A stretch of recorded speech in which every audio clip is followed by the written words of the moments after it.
il y a eu un épisode précis qui nous est rapporté par le texte du Nouveau Testament, par 3 textes même, où Jésus a posé une question à ses disciples, et aujourd'hui encore il nous pose cette question. Cette question est la suivante: où est votre foi? Cette question, il la pose à chacun d'entre nous, moi y compris. Où est votre foi? Certains pourraient dire, mais j'ai la foi. Mais quelle foi avez-vous? Une vague croyance? Ou alors la foi de Dieu, la foi qui vient de Dieu, cette véritable confiance en Dieu? Nous qui sommes chrétiens, nous avons besoin, tout au long de notre vie, de faire des progrès dans la foi. Je propose de lire cette reconstitution de 3 textes qui parlent du même épisode. Cet épisode, on le trouve dans l'évangile de Luc, le chapitre 8, les versets 22 à 25, dans l'évangile de Matthieu, le chapitre 8, les versets 23 à 27, et dans l'évangile de Marc, le chapitre 4, les versets 35 à 41, parce que je sais qu'il y a des personnes qui prennent des notes pour les références. Ce que j'ai fait, c'est que j'ai pris les 3 textes et j'ai reconstitué l'ensemble, comme l'ensemble d'un tableau, pour voir les différentes facettes. Et c'est donc cette reconstitution que je vais vous lire. Et ensuite, je vous partagerai le fruit de mes réflexions, de ma méditation. Un jour, sur le soir, Jésus monta dans une barque et ses disciples le suivirent. Il leur dit: « Passons de l'autre côté du lac. » Et ils partirent. Il y avait aussi d'autres barques avec lui. Pendant qu'il naviguait, Jésus s'endormit. Et voici, il s'éleva sur la mer une si grande tempête que la barque était couverte par les flots.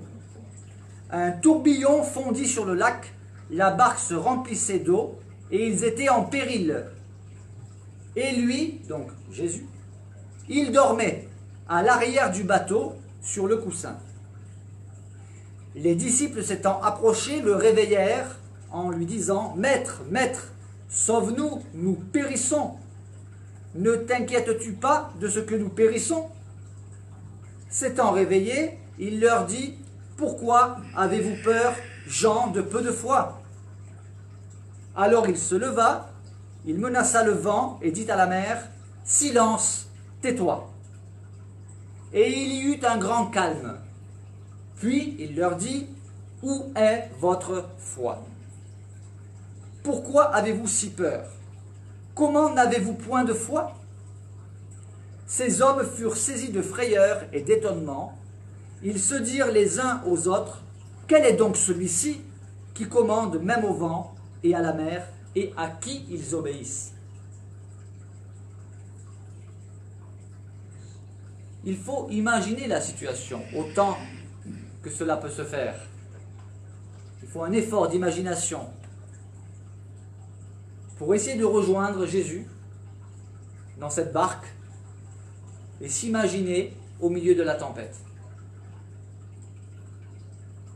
Est-ce que certains d'entre vous ont déjà vécu ce genre d'expérience? Une tempête au milieu d'un lac. Vous l'avez vécu? Oui. C'est effrayant.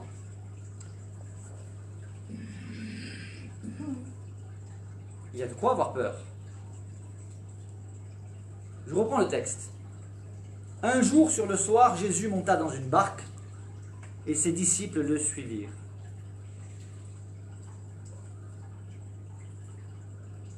Jésus veut monter dans la barque de votre vie, s'il n'y est pas encore. Et voyez-vous, même si nous sommes chrétiens, il arrive, il peut arriver, mais il arrive, que nous voulions mener notre barque comme bon nous semble. Seigneur, je crois en toi, mais je veux vivre ma vie comme je le souhaite. Mais le Seigneur veut monter dans notre barque. Et il est dans la barque de tous ceux qui lui appartiennent. la barque de notre vie.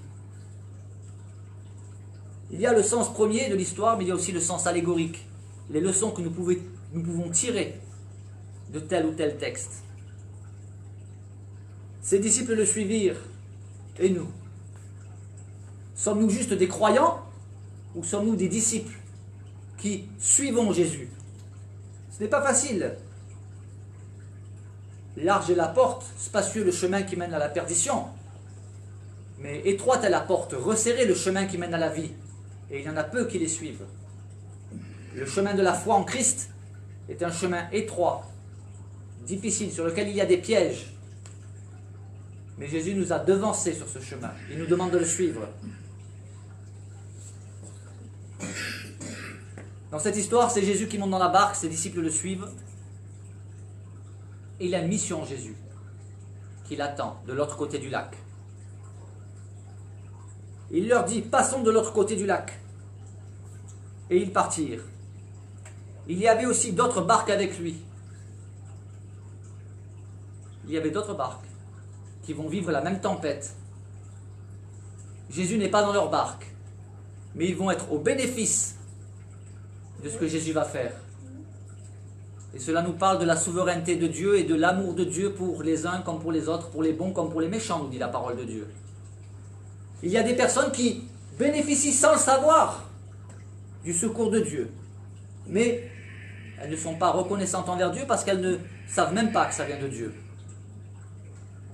Et elles diront, j'ai eu de la chance, je m'en suis bien sorti, le hasard a bien fait les choses, quelle coïncidence heureuse m'a permis de me sortir de ce pétrin, de cette situation, de cette difficulté, de cet accident, de cette catastrophe, que sais-je.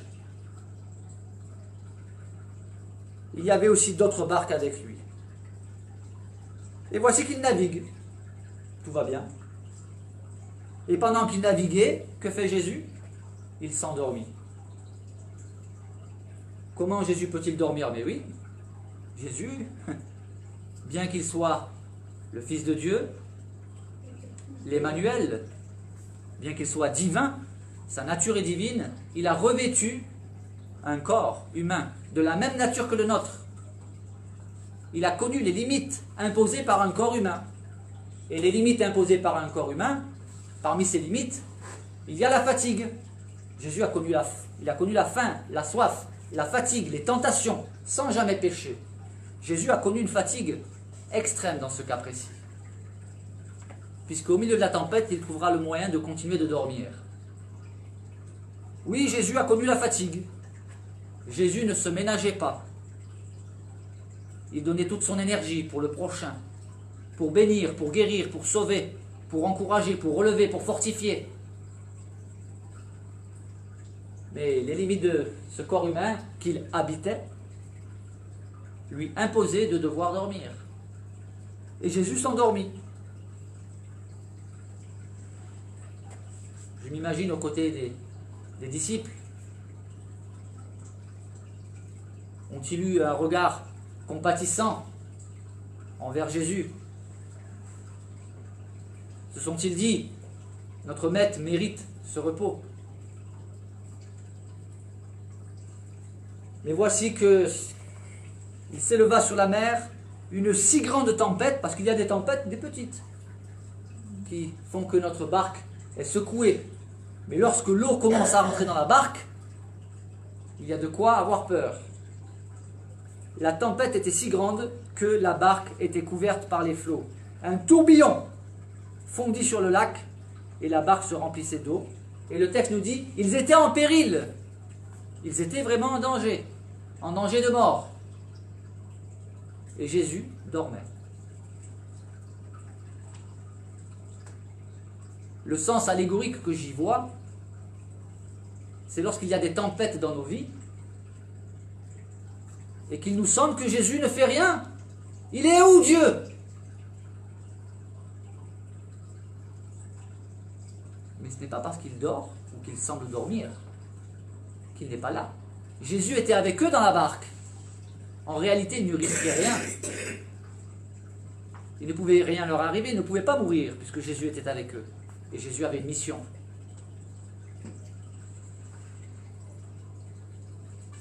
comment réagissons-nous au milieu des tempêtes, des épreuves? Ah, c'est facile de prêcher, c'est facile de lire, de méditer un texte. C'est autre chose d'être au milieu de la tempête. Et je sais de quoi je parle, j'en ai vécu. Dont une terrible l'année dernière, avec la disparition de mon frère. Pendant plusieurs jours, nous ne savions pas où il était. Quelle angoisse, quelle tempête. Et lorsque je l'ai retrouvé, il était décédé. Mais le Seigneur était présent. Il m'a soutenu, il nous a soutenus. J'avais à l'esprit d'ailleurs cette histoire biblique qui nous est rapportée dans le Nouveau Testament, où Jésus marche sur l'eau et où Pierre est appelé à marcher sur l'eau. Et nous avons dû, durant cette épreuve, cette tempête, marcher sur l'eau, c'est-à-dire sur les éléments déchaînés.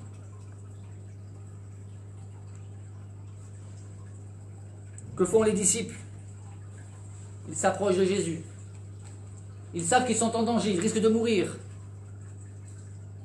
La solution qu'ils voient, et ils ont raison, c'est de se tourner vers Jésus.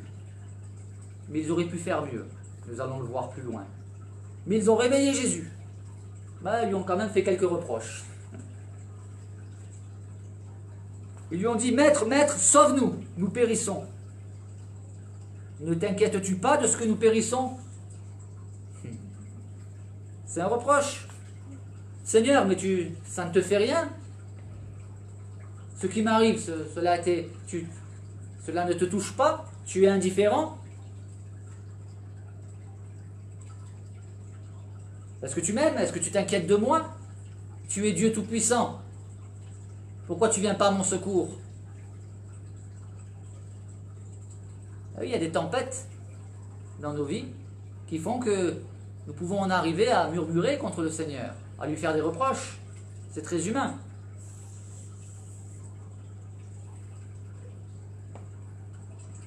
S'étant réveillés, Jésus leur dit, « Pourquoi avez-vous peur, gens de peu de foi ?»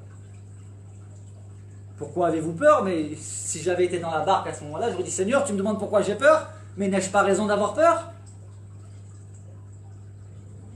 Qui n'aurait pas peur au milieu d'une tempête? La barque est en train d'être recouverte par l'eau. Si ça continue, on va se noyer. Tu me demandes pourquoi j'ai peur? C'est ce que j'aurais peut-être dit au Seigneur. En tout cas, humainement parlant, il y avait de quoi avoir peur. C'est normal d'avoir peur. On est dans une barque, au milieu d'une tempête, et l'eau rentre dans la barque. Il y a de quoi avoir peur. Humainement parlant, oui, mais divinement, non. En tout cas, c'est ce que Jésus veut leur enseigner. Ce que Jésus veut leur dire, c'est « Je suis avec vous dans la barque. Pourquoi avez-vous peur? Je ne serai pas avec vous à la limite. Je peux comprendre, quoique mon Père veille sur vous. Mais bon, je suis avec vous. Pourquoi avez-vous peur? » Gens de peu de foi. Alors là, j'aurais répliqué à Jésus, « Seigneur, pourquoi dis-tu que j'ai peu de foi? J'ai la foi, la preuve. J'étais persuadé que tu es capable de nous sauver. » C'est ce que j'aurais dit à Jésus. Parce qu'ils ont fait quoi, les disciples? Ils sont en danger de mort, ils font quoi? Ils réveillent Jésus. Cela révèle qu'ils avaient la foi que Jésus pouvait les sauver. Puisque c'est ce qu'ils demandent à Jésus. Sauve-nous. C'est déjà de la foi. Parce qu'ils auraient pu paniquer, se dire on est perdu maintenant. Mais non, on est en danger, mais on a une solution avec nous. Il y a Jésus. On va réveiller Jésus, il va nous sauver. C'est ce qu'ils lui disent. Ils manifestent de la foi. Oui, ils ont la foi, mais c'est un peu de foi. Jésus ne leur dit pas qu'ils n'ont pas la foi, mais il leur dit qu'ils ont peu de foi. Ils ont la foi, effectivement. Ils s'adressent à Jésus pour dire « Sauve-nous ». Donc ils croyaient qu'au milieu de la tempête, Jésus était capable de les sauver. Mais en même temps, nous allons voir que la foi qu'ils avaient était ambiguë. Parce que comment Jésus aurait-il pu les sauver? Eh bien, en calmant le vent et la tempête, j'imagine. Et pourtant, lorsque Jésus va accomplir cela, ils vont être saisis de frayeur et d'étonnement et ils vont se poser la question, mais qui est donc celui-ci à qui obéissent même le vent et la mer? Vous voyez l'ambiguïté de la foi, c'est bien humain. Je crois, mais en même temps je ne crois pas. Vous savez, c'est comme cette histoire que j'ai déjà racontée, c'est une anecdote, qu'elle soit vraie ou que ce soit juste une allégorie, peu importe, la leçon à en tirer est essentielle. Il s'agit d'un funambule qui épate tous les spectateurs de par ses prouesses. Les prouesses qu'il accomplit sur un câble qui est tendu entre deux bâtiments. Et voici qu'il va pousser la hardiesse de ses exploits jusqu'à utiliser une brouette sur le câble. Une brouette vide. Tout le monde est impressionné, mais il va compliquer la chose. Il va rajouter du sable dans la brouette. Les spectateurs sont impressionnés. Ils applaudissent. L'étape suivante est celle-ci. Il leur pose la question: qui de vous croit que je peux accomplir le même prodige avec une personne dans la brouette? Et il y a beaucoup de personnes qui croient. Oui, bravo, tu le peux, nous le croyons. Et il y en a toujours un qui crie plus fort que les autres, qui croit plus que les autres. Un peu comme Pierre. Et notre funambule dit à cet enthousiaste: monte dans la brouette. Et l'enthousiaste n'est plus si enthousiaste que cela. Et il ne croit plus. Du moins, il croyait du bout des lèvres, mais sa foi n'était pas assez grande pour le pousser à monter dans la brouette. Ne sommes-nous pas ainsi? Ne nous arrive-t-il pas d'être semblable à cet enthousiaste? Oui, je crois. Et lorsque la difficulté se pointe, où est notre foi? C'est la question que Jésus a posée aux disciples. Il leur dit: pourquoi avez-vous peur, gens de peu de foi? Oui, vous avez la foi, mais elle est vraiment petite. Vous avez encore des progrès à faire. Alors il se leva. Il menaça le vent et il dit à la mer, il parle: silence, tais-toi. Juste 3 mots. Silence, tais-toi. Et le texte nous dit: il y eut un grand calme. Instantanément. Il y a de quoi s'exclamer: waouh! Et j'imagine que les disciples, enfin non, je ne l'imagine pas, le texte nous le dit, ils ont été impressionnés. Bien plus que cela, ils ont été effrayés, étonnés. Et Jésus, j'allais dire, en rajoute une couche. C'est là qu'il leur pose cette question: où est votre foi? Voyez-vous, la foi, c'est quelque chose qui se nourrit. Mais d'où vient la foi? La Bible nous dit que la foi vient de ce qu'on entend de la parole de Christ. La foi qui vient un peu comme ça, c'est une foi mystique. Ce n'est pas une foi solide. Ce n'est pas une foi qui a de solides fondements.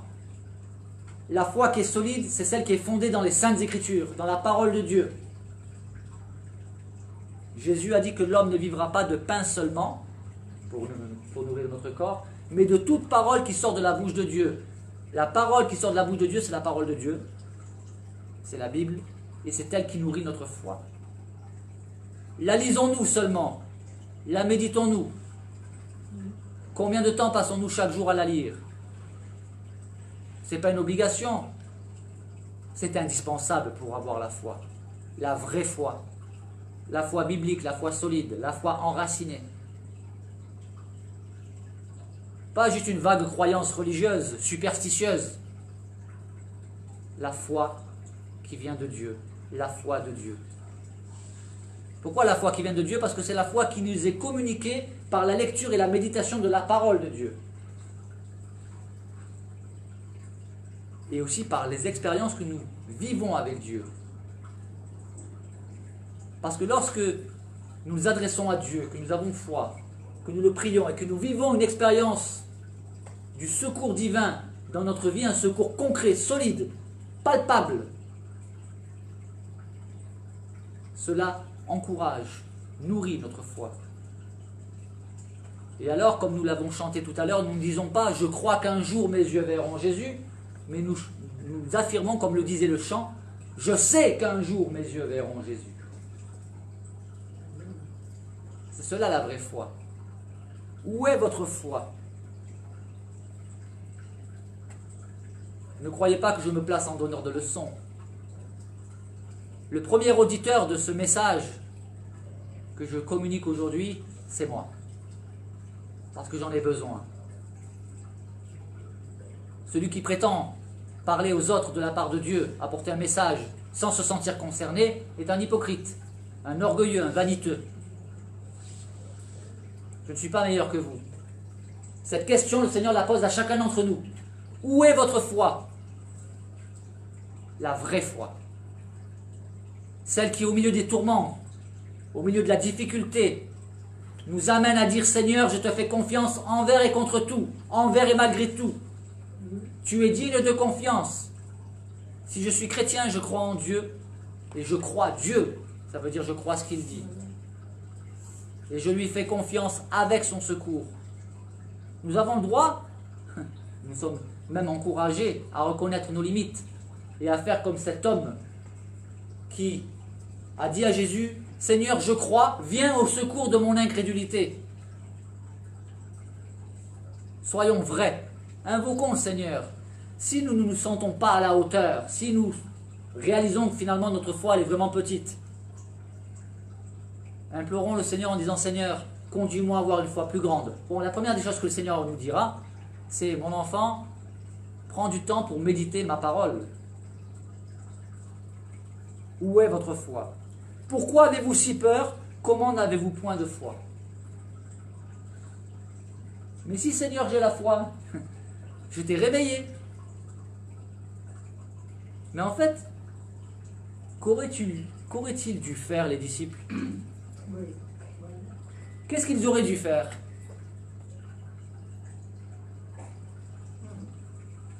Avoir confiance. Aurait-il dû réveiller Jésus? Que se serait-il passé si les disciples n'avaient pas réveillé Jésus? Parce que, quelque part, c'est ce que le Seigneur leur dit. Alors, est-ce qu'il leur reproche de l'avoir réveillé? Ou est-ce qu'il leur reproche ce que les disciples lui ont dit?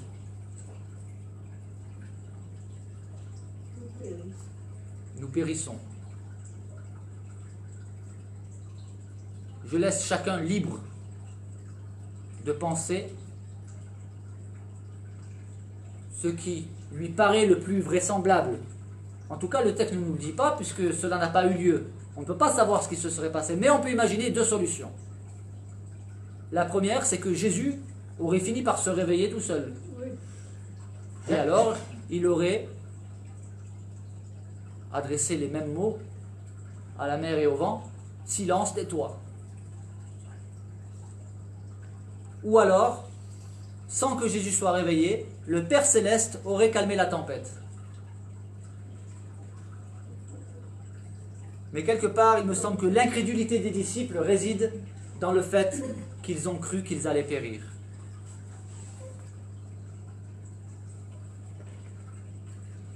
Ces hommes furent saisis de frayeur et d'étonnement. Je confirme qu'il y a de quoi être effrayé lorsqu'on passe de la croyance religieuse, on croit, et l'expérience qui confronte notre foi, et l'expérience qui nous révèle la puissance de Dieu, qui nous révèle l'existence de Dieu. Avec mon épouse, il nous est arrivé de vivre des expériences qui nous ont amenés à prononcer ces mots. Ce que nous croyons est vraiment vrai. Est-ce que cela signifie qu'avant ces expériences, nous ne croyions pas?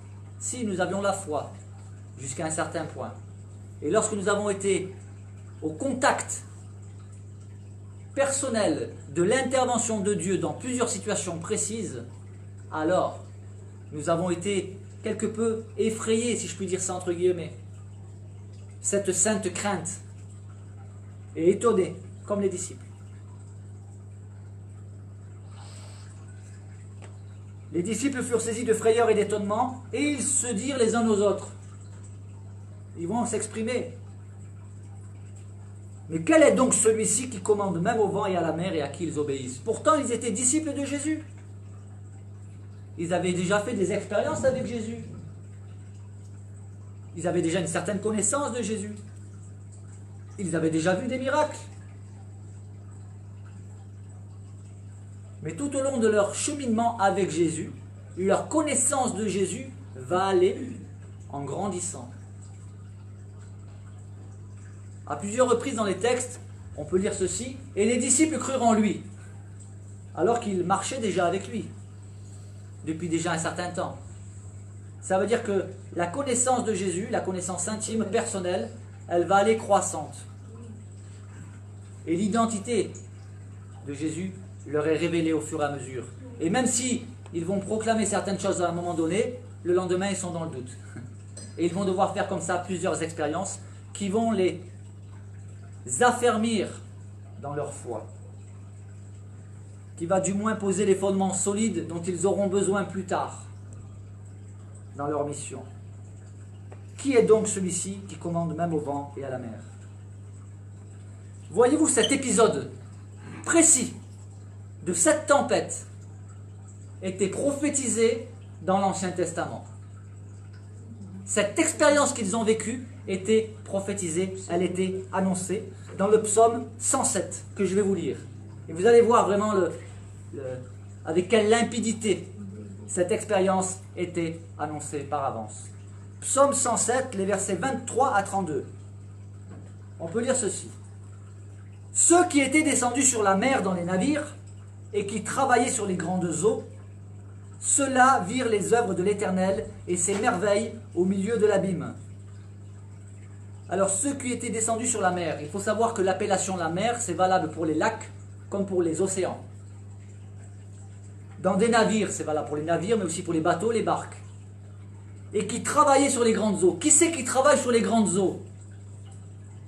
Quel métier connaissez-vous? Voilà. Qu'étaient les disciples?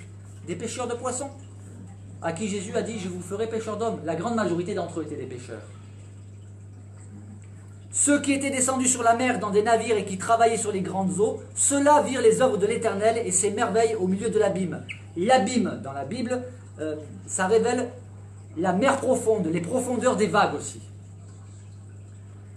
Il dit, donc Dieu, et il fit souffler la tempête qui souleva les flots de la mer. Il montait vers les cieux, il descendait dans l'abîme. C'est une tempête. C'est ce que vivent ceux qui sont sur un bateau. Ça monte, ça descend. Il montait vers les cieux, il descendait dans l'abîme. Leur âme était éperdue en face du danger. C'est ce qu'ont vécu les disciples. Saisis de vertige, ils chancelaient comme un homme ivre. Et toute leur habileté était anéantie. Toute leur expérience de marins pêcheurs ne leur servait à rien dans cette tempête. Dans leur détresse, qu'est-ce qu'ils firent?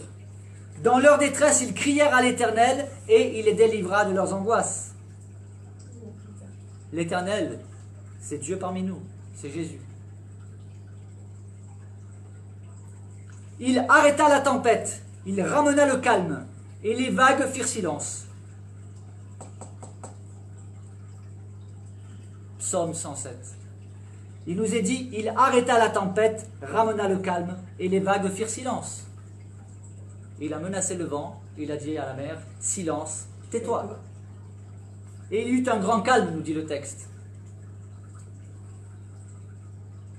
Ils se réjouirent de ce qu'elle s'était apaisée, et l'Éternel les conduisit au port désiré. Ils ont atteint l'autre rive du lac. Qu'ils louent l'Éternel pour sa bonté et pour ses merveilles en faveur des fils de l'homme, qu'ils l'exaltent dans l'assemblée du peuple, et qu'ils le célèbrent dans la réunion des anciens. Ce n'est pas une preuve que Jésus est Dieu? Oui. Vous en voulez encore? Psaume 89, versets 10 et 11. Éternel Dieu des armées, qui est comme toi puissant, ô Éternel? Ta fidélité t'environne. Tu domptes l'orgueil de la mer. Quand ses flots se soulèvent, tu les apaises. Tu domptes l'orgueil de la mer, et quand ses flots se soulèvent, tu les apaises. Plus loin encore, Psaume 65, verset 8. Il est dit de Dieu qu'il apaise le mugissement des mers, le mugissement de leurs flots et le tumulte des peuples, c'est-à-dire l'angoisse des humains. Jésus a calmé la tempête, le vent, la mer, mais aussi la tempête psychologique d'angoisse des disciples. Oui, mais ce n'est pas la preuve que Jésus est Dieu. Allons plus loin. Parce qu'il y a effectivement des personnes qui nient la divinité de Jésus-Christ. Aujourd'hui encore. Allons rejoindre une autre tempête. Moins tumultueuse, mais une tempête quand même. Matthieu chapitre 14, les versets 22 à 33. Aussitôt après quoi? C'est après la multiplication des pains et des poissons. Aussitôt après, Jésus obligea les disciples à monter dans la barque et à passer avant lui de l'autre côté, pendant que lui-même renverrait la foule. Quand il eut renvoyé la foule, il monta sur la montagne pour prier à l'écart. Oui, Jésus n'est pas Dieu parce qu'il prie. Oui, Jésus est Dieu parmi nous, qui a accepté les limites d'un corps humain, et Dieu le Fils, Jésus-Christ, avait besoin de ces temps de communion avec son Père, d'où ces temps de prière. Jésus prend donc un temps pour prier à l'écart, être avec son Père. Et comme le soir était venu, il était là, seul. Pendant ce temps, les disciples. La barque, déjà au milieu de la mer, était battue par les flots, car le vent était contraire.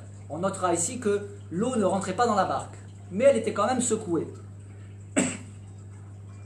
À la 4e veille de la nuit, Jésus alla vers eux, marchant sur la mer.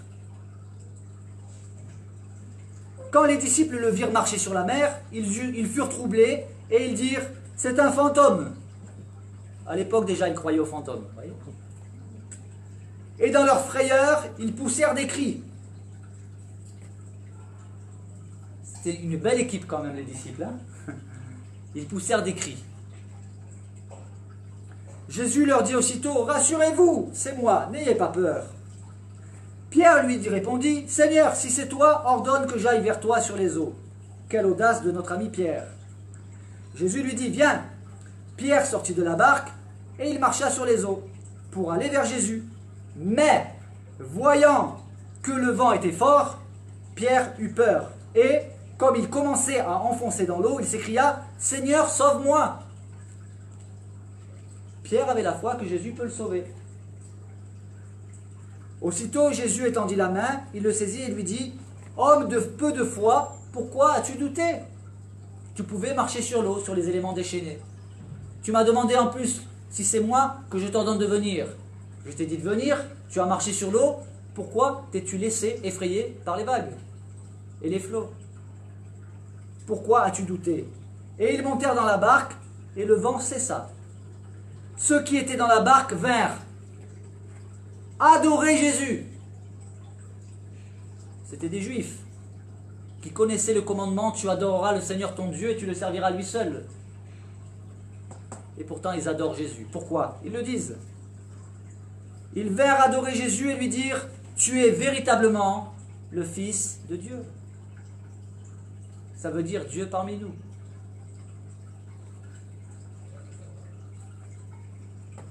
Sommes-nous meilleurs que Pierre? Sommes-nous meilleurs que les disciples? Attendons qu'une épreuve vienne, qu'une tempête fasse rage, et alors nous pourrons nous comparer aux disciples, voir si nous sommes meilleurs qu'eux. En tout cas, le Seigneur veut que nous gardions cette foi. Il veut que nous lui fassions confiance. Pourquoi? Parce qu'il est digne de confiance. Parce que toutes choses sont dans sa main. Il contrôle toutes les circonstances. Il ne nous garantit pas que nous ne serons pas malmenés.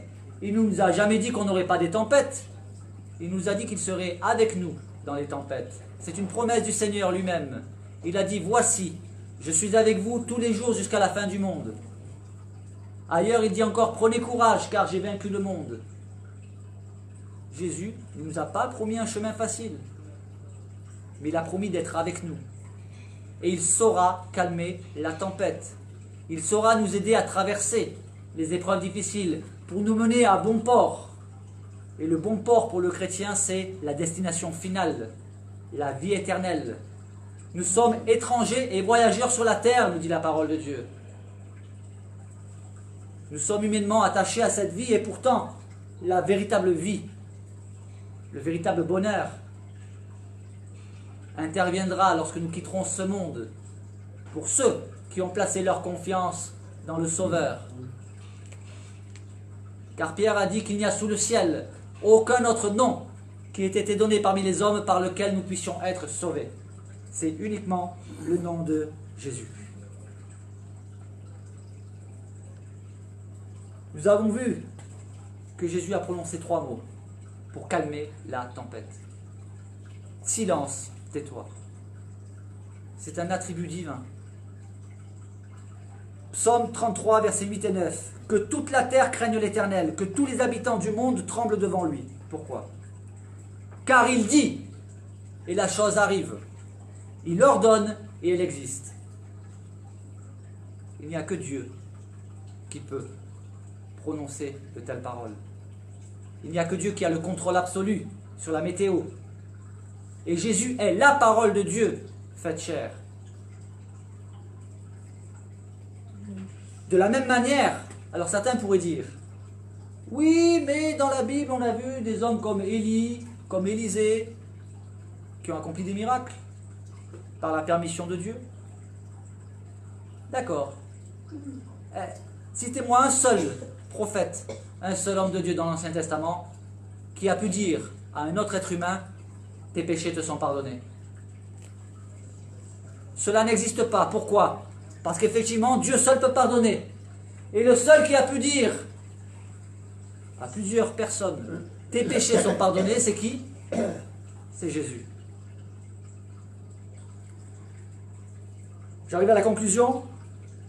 Quelques paroles pour nous encourager, encore, parce que le Seigneur n'est pas avare d'encouragement. Il veut nous encourager à lui faire confiance. J'ai choisi 3 versets en guise de conclusion. Jean 14, verset 1, où Jésus dit « Que votre cœur ne se trouble point.